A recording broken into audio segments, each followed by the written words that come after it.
Welcome to Lecture 2, Part 2 on the Sensing Revolution. This is part of the Agricultural Technologies ALM 207 subject, which is offered at NMIT as part of the agricultural degree. My name is Dr. Nikki Cooley. It is worth watching Part 1, the concept of sensors, before listening to Part 2 on this topic. In Part 2, we are going to look at sensing in certain categories. We are going to look at atmosphere sensing, soil sensing, plant sensing, and the sensing of animals. So the first topic we'll look at is sensing the atmosphere or climate. It is without doubt this is a very important component of farming, and in fact an area of sensing that many growers and many farmers will be quite familiar with. Sensing the atmosphere from an agricultural perspective tends to include data such as temperature, wind direction, wind speed, humidity, rainfall, light interception. These sensors are typically grouped together in an object we call a weather station. In the measurement of climate, the Bureau of Meteorology in Australia is a very important resource to growers and farmers. Their measurements and weather stations are standardised across states and across the country.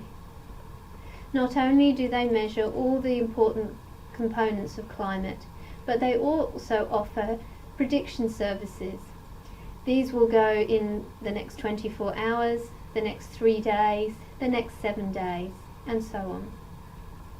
The shorter the period between the event and the prediction, the more accurate the predictions tend to be. And this is because modelling of climate has many variables and so is innately complex. In Australia, a commercial service offered by elders is used quite extensively by the agricultural communities. Here, weather and climate data is communicated, as well as some short-term predictions. I have selected one example of a weather station, the Bissala Hydromet weather station. The URL link is a link to the website, where technical specifications of this weather station can be obtained. This particular model tends to be at the top of the range of commercial weather stations used in agriculture. It's worth about $10,000 and can monitor accurately temperature, wind speed, wind direction, and humidity. Additional sensors can be added to measure light interception. All of these sensors are connected via a data logger, and then the information from the data logger is communicated either via cable or wirelessly to a main computer where the grower can see the climate and the observations. In order to complete examples of weather stations, you are asked to conduct tutorial task number 2. Here you will find 2 examples of commercial weather stations that you as a farmer would consider installing. This information will be used in the sensing assessment. Ensure that at least one model is very cheap. For each of the weather stations, find out what is measured and a sentence on how the technology measures. For example, rainfall may be measured via an electronic rain gauge, or temperature may be measured using a thermocouple. Where you are able to, please find an approximate price range. Is it $10, $100 or $1,000? You may have to call the company to get this information. In the instrument specifications, you will find details of the measurement. Please identify the frequency of all the sensors. For example, is temperature sensed once a day or every 10 minutes? Specify the power source. Do you use a battery? If so, what voltage do you require? Or does this weather station need mains power? Find out about any routine maintenance that's required on this weather station. Please ensure that the weather station you select does record temperature, wind speed, wind direction, and humidity. For each of your examples, prepare a one-page of A4 and bring to the following week for the assessment. Please include your name. Atmospheric remote sensing is an area of science where different methods are used to study objects remotely. For example, to obtain information about an object without being a physical contact with that object. An organisation called SMHI researches in this area of satellites, radars, and is primarily concerned with the information on precipitation and cloudlessness. This research is directed towards operational meteorology, hydrology, and oceanography, but is also used in climate research. A great part of the research is done in international projects where cooperation takes place with several other European countries. This is within the so-called satellite application facilities. Australia and CSIRO are also very active in atmospheric remote sensing and contribute quite widely to international collaborations. The image on your slide was collected by SHMI Research. It is an RGB image showing thunderclouds over southern Sweden. This is typical of the kind of data that is collected in atmospheric remote sensing. The next area of sensing we are going to explore in this lecture is the sensing of the soil. There are a number of sensors that I'm going to talk about in this section: neutron probe technology, time domain refractometry or TDR, gypsum blocks, capacitance probes. I will present two case studies of research where soil moisture sensing and climate sensing have been compared. I would like to bring to your attention, before we continue, that it is common for capacitance and TDR techniques to become grouped and used incorrectly. Please read the following for a definition of these differences. Soil moisture sensing was one of the first on-farm agricultural measures to be taken up in Australia. It started with the development of the neutron probe. This device emits neutron particles of radiation, and hence its name, which are fast. Once the fast energy is emitted from the probe, a certain amount will collide with soil particles and produce slower neutrons. It was the measured returning slow neutrons that indicated soil moisture. It was the relationship of the soil moisture and the measured returned radiation that was displayed. Calibrations for different soil types are established, and some of this work was led in the early days by the director of the company ICT, Peter Cull. His research led to the development of this technology here in Australia. In principle, the probe is passed down aluminium access tubes that are placed in the ground. Measurements are based on the speed of neutrons when they collide with hydrogen atoms in the soil. Readings need to be calibrated with soil type and allow conversion into millimeters of water. The units cost about $10,000. There are significant health and safety issues with this sensor. It requires special training and certification as you are dealing with radiation, and this is a commercial barrier to use in some industries. The advantages to using neutron probe technology are that the area of measurement is very accurate and large, approximately 1 meter radius of the soil probe. A total root zone measurement can be attained for most crops. Reproducibility of the measurement is excellent. The unit of measurement is in millimeters of water. The data can allow irrigation scheduling practices such as RDI and PRD, these are deficit irrigation strategies, to be implemented as long as regular measurements are collected. Due to such a large area of measurement, less tubes are required than other soil measurement devices. The disadvantages associated with neutron probe technology The training and the operation of this equipment is essential for health and safety considerations. Some operators have been removed from their operations in recent years due to these concerns, such as Treasury Wine Estates. Operators require accreditation to use the probe.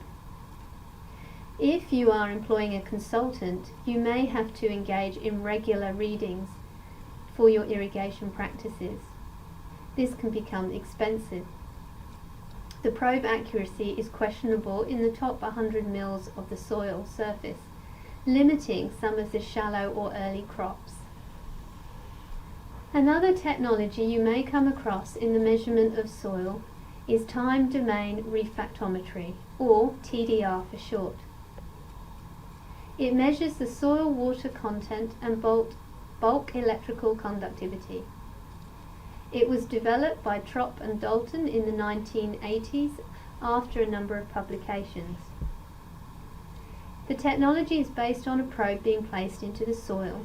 The probe sends out pulses that are then detected on their return. The displacement of the signal is related to the moisture content of the soil. Commercial systems become in the late 1980s and continue to evolve with TDR instruments, probes and multiplexers. The unit of measure is percent soil water content. A list of commercial TDR examples can be found on the following URL link. There are a suite of TDR-based products on the market. The figure on the slide is a visual representation of the theory behind the TDR method. In TDR, a very fast time, approximately 200 picosystem, step voltage increase is injected into a waveguide, usually a coaxial cable, that carries the pulse to a probe placed in the soil or other porous material. The measurement of this technology is good from a temporal perspective, as measurements are collected wirelessly. This technology can be integrated into irrigation systems to allow automated irrigation scheduling, such as a soil moisture depletion irrigation scheduling technique. The technique does not need any specialized training to operate. The cost is relatively low for these probes. The probes can be used in most soil types under most irrigation conditions. The most significant disadvantage of using TDR technology is the spatial resolution. This is typical for many soil-based point sensors. The area of measurement of these probes tends to only be a few millimeters around the probe, so you are measuring a very small area. It is worth noting that if the soil moves significantly around the probe, this can also skew the results of the data. The third soil sensing technology I wish to talk about is that of gypsum blocks. This technology is constructed from blocks made from gypsum, and hence the name. The gypsum block will absorb the water around the soil and reach an equilibrium. Once the equilibrium is reached, the concentration of water in the block is measured by voltage differences through the block.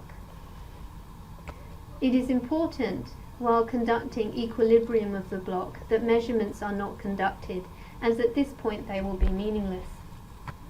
Gypsum blocks are a very cheap way of measuring soil moisture.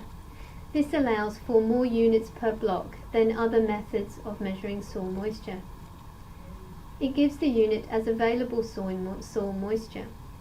What we mean by this is it's how much water is available to a plant. Therefore, this better reflects the amount of water in the soil that the plant can use. Recently, advances in this technology have allowed automation of the gypsum block data, and therefore can be used in irrigation scheduling. The disadvantages are that whilst these units are cheap, it is only a small area around the probe that represents the soil moisture, and therefore, like all soil point sensors, the spatial resolution is not good. Temporal resolution in the old blocks was not good, as they could not be automated, but is much better in the new wireless ones. The measurement relies on good contact of the soil around the block. Therefore, installation method is important.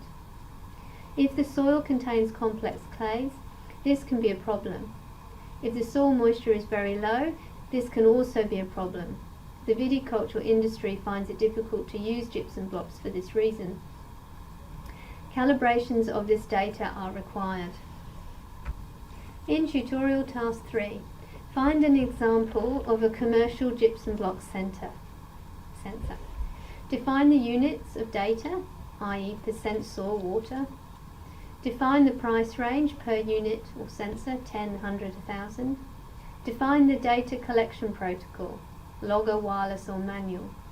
And define the installation protocol where you can find one. This brings me on to the final point sensor for soil moisture determination, capacitance technology. In the URL link, how they operate, illustrated on your slide, is a guide to how capacitance technology works. Please read this link, then in your own words compile 100 words on this technology. Also, find a commercial example of how this technology works. One example you could use is Senscing, and the URL link to this company is below. However, if you would prefer to select another commercial provider, please feel free. Define the units of data, define the price range, define the collection protocol, and define the installation protocol. This will be used for the assessment next week.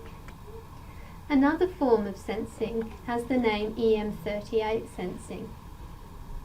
This is where a four-wheel motorbike or small tractor is driven across a paddock or an area to be examined, and the sensor is attached to the back.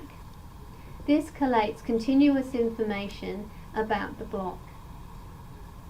With this kind of sensing, you can determine soil texture and structure, soil water content, and soil salinity. Spatial maps are then produced, and on the slide there are 2 illustrations of such maps. This technology has several advantages. It gives excellent spatial soil structure information. You can do most soil depths from 0 to 1 meters or 1 to 30. The different type of EM38 will determine which type of depth you go to. This technology is excellent for determination of the water table. This may be important if you are trying to manage pesticide and herbicide runoff or nutrient runoff on your enterprise.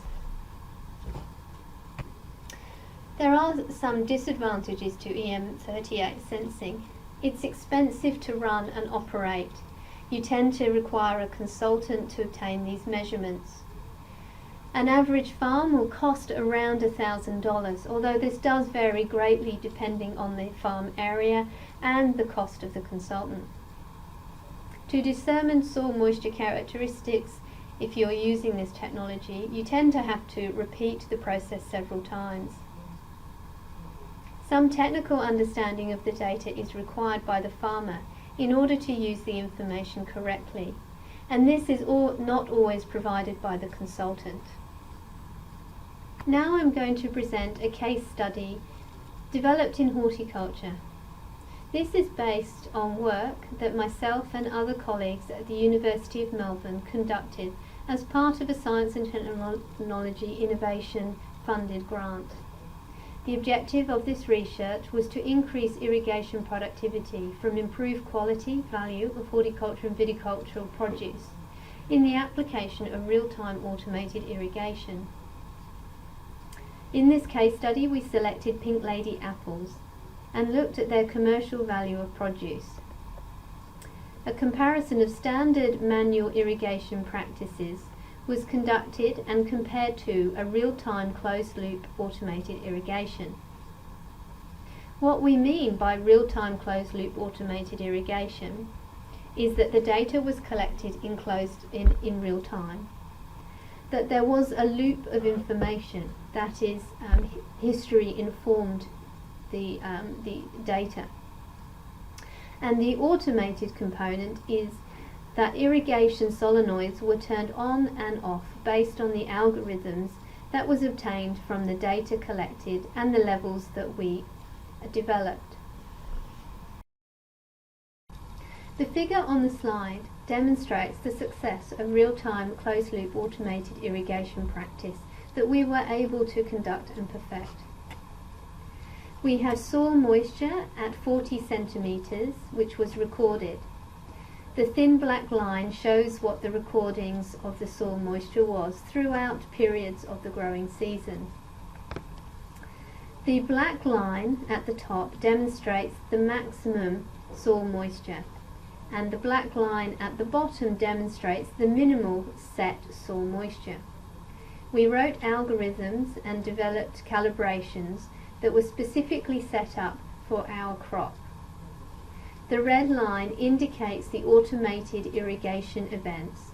This is when the actuator, which was a solenoid, was turned on and off based on the soil moisture percent. The soil moisture solenoid was turned on when the soil moisture reached 37, allowed to irrigate for a period which changed in time depending on the conditions, and where it was switched off at 41%. In apple crops, the number or the potential of apple load is set by the number of flowers attained at any one year. These experiments were conducted after flowering, as it was deemed critical to keep the potential apple number during this experiment. The standard manual industry irrigation practice was compared against the real-time automated irrigation. Apples are sold according to classes. Lower classes receive smaller amounts of money.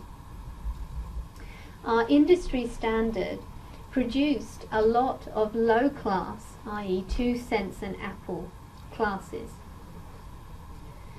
An observation we noted with our real-time automated irrigation was that our apples increased in size. As this was an important component of the class, the number of apples in our class increased. Thus, we were able to increase the value of the crop. The exact value of the crop was calculated. We were able to improve our economic water use efficiency from $2,671 per megalitre on the manual or traditional irrigation to $4,625, which was the real-time automated irrigation. This represented a 73% increase in gross returns. You will note that this resulted in a larger volume of water being delivered on the automated versus the manual, with only a small percentage increase in total yield. However, this small increase allowed more apples to go into a higher class, and therefore we got a better return. We were able to establish in this experiment a 74% increase in economic water use efficiency for this year. It should be noted, on commencement of this experiment, we determined relationships between plant water status and soil moisture on this site, and therefore we were able to set very accurate maximum and minimum soil moisture depletion levels. These findings demonstrate the potential of automating irrigation systems based on collected data. The second case study I'm going to present today enables a comparison between soil moisture depletion and evaporative demand sensing. These experiments were conducted at the University of Melbourne by Cooley et al. During the period of season 2010. A number of strategies were identified. Time, date, which is based on pre-programmed history. Soil moisture depletion. Some comments to make about these treatments. The spatial variability of soil moisture is something that needs to be considered. This is overcome in evaporative transpiration, which is based on climate. Crop water stress index is a plant-based strategy. And as economically you're trying to understand and irrigate the crop so that it performs at its best, it can be perhaps concluded that a plant-based sensor is the way forward. As a sideline, this technology can also be used in such industries like dairy. They typically irrigate their paddocks via flood irrigation. Water will be ordered, it will pass through a channel, a gate will then open, and the water will cross the paddock. Real-time monitoring can be used to trigger the gate opening and closing to optimize your irrigation. The table on the slide was produced by DASA in 2010 and gives an overview for this technology in dairy. Despite the rigour and time that was spent by the scientists in placing probes and choosing good locations based on an understanding of such parameters of soil salinity, soil pH and soil density, we still got a 6.3% variation. This variation was calculated from analysing the total variation from all of our probes. It only takes into account the 25th percentile from the mean. Therefore, it is a very conservative estimation of the variation. A larger variation can be found in commercial systems. This variation represented a difference from irrigation from 5.2 to 5.9 megalitres per hectare, depending on which probe you selected. This equated to a gross value range that varied from 62,000 to 71,000 cost. These costs were based at pack-out and did not include production costs. Returning to the case study, soil moisture sensing and evaporative demand sensing were conducted at this commercial orchard and vineyard that's demonstrated on the slide. The blue boxes represent irrigation areas. The red dots on the slide represent the location of soil moisture probes. These were placed on certain parts of the block and were based on information obtained from EM38 and from experimental requirements.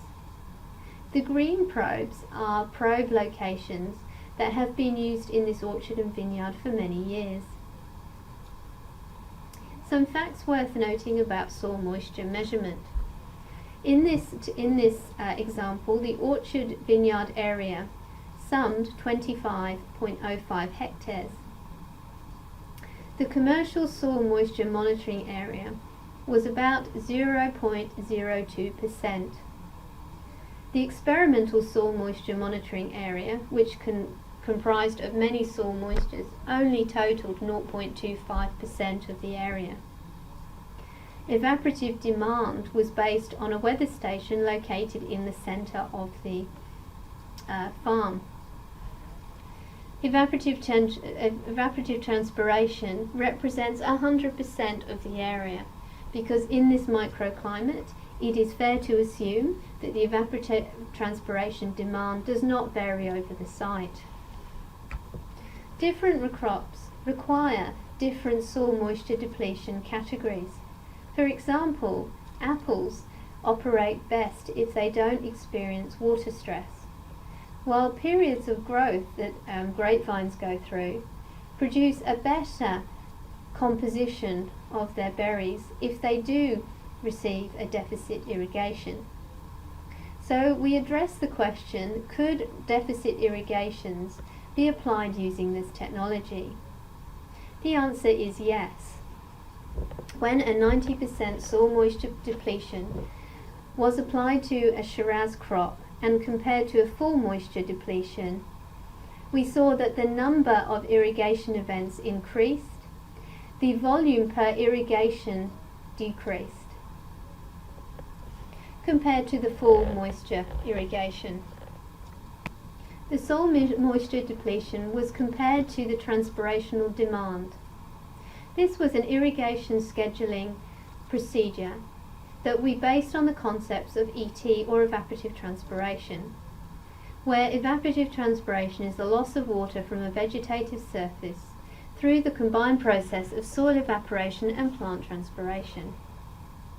As part of this treatment, we assembled a weather station to FAO 56 standards, which measured the climatic conditions of ambient air temperature, air humidity, wind speed, and intercepted light. The season we conducted these experiments, there was a large amount of rainfall and precipitation, so we were only able to conduct them during drying periods.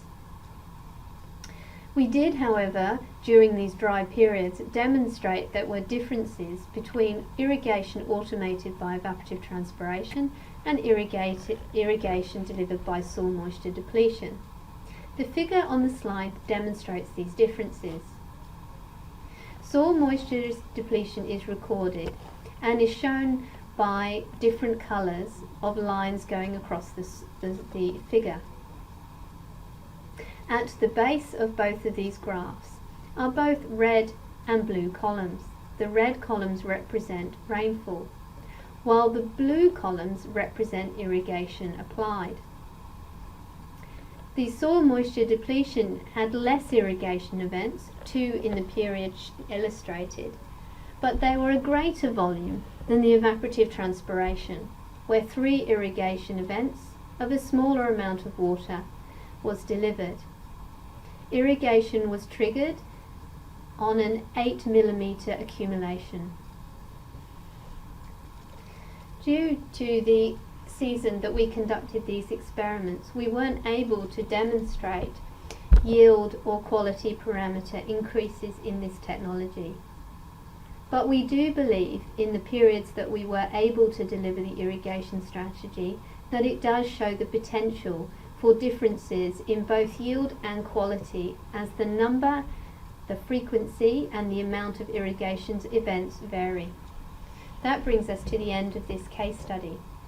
Now we are going to explore some of the sensors used in crop and animal farming.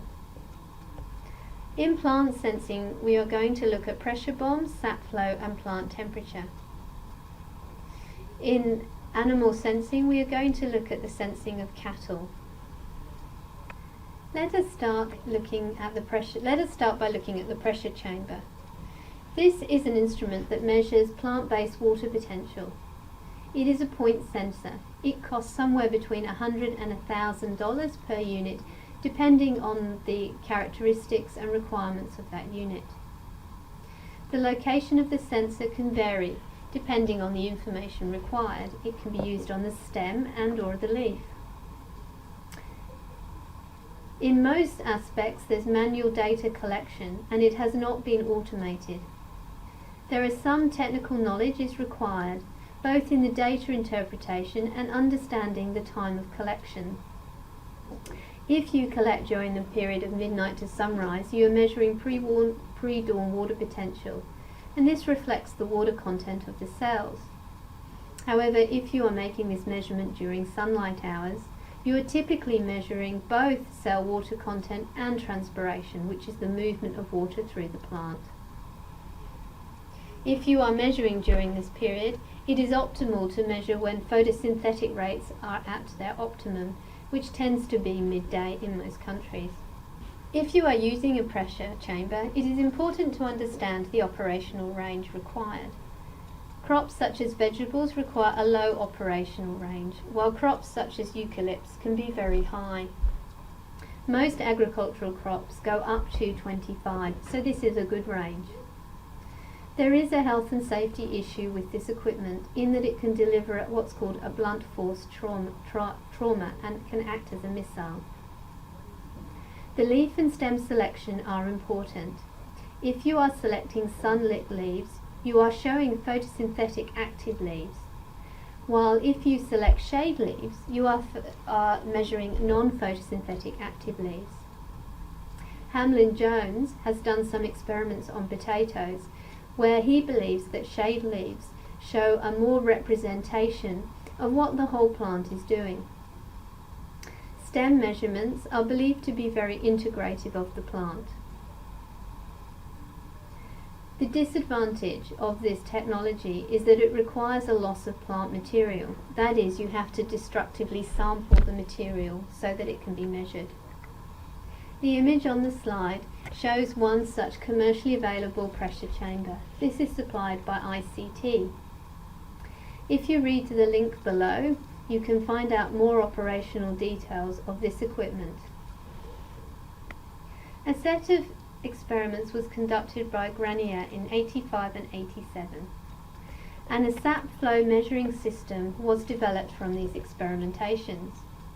Please view the URL linked below. Here there is more details for how the sap flow operates. Simply, probes are placed in the trunk or the plant, and the sap flow can be measured by the change in voltage that is measured. A battery is required as well as a data cable logger for this technology. Correct installation is also very important in this technology. When probes are placed into a stem for any length of time, the cells immediately surrounding the probe will die off, and so it is important to understand how these measurements will change over time. I'm not going to talk extensively about the theory of sap flow here. How a plant or canopy interacts with its environment and its temperature can tell you a lot about the plant or canopy and whether it's in stress. This type of technology is used in agriculture and environmental sensing. There are a suite of methods for measuring temperatures. You can get point sensors such as thermocouples. You can get more spatial sensors such as infrared sensors, and these can help you determine crop water stress indices. There are also satellite sensors which are capable of measuring crop temperature. The data here, collected by Ashley Wheaton, a researcher at the University of Melbourne, demonstrates the concepts behind the crop water stress data. Ashley collaborated with Brian Loveys at CSIRO and Sardi and Yalumba Wines to collect this data set. Ambient temperature was measured at 30 degrees C, and a suite of irrigations were delivered on grapevines. Some of these plants were stressed, while others were well watered. The stressed plants had a considerably higher temperature than the ambient at 33.7, whilst the cooler plants had quite a lower temperature than the ambient at 26.5. The colours on the graph, which is data obtained from the IR instrument that was suspended on a balloon above the canopy, illustrate this relationship. Point sensors, or sensors that can be mounted on and above the canopy, were also tested by some of Ashley's research. Ashley's research was able to demonstrate a proof of concept of irrigation based on automated canopy temperature, or crop water stress index. The index was calculated at 0 to 1, and irrigation was set based on plant stress. When many of these sensors are installed, you can refer to this as a block sensor.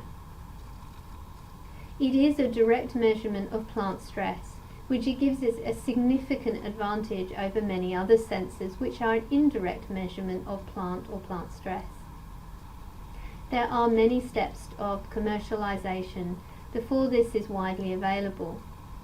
These include automation of the infrared canopy measurement and the automation of wet and dry references, perhaps some of the greatest challenges to this technology.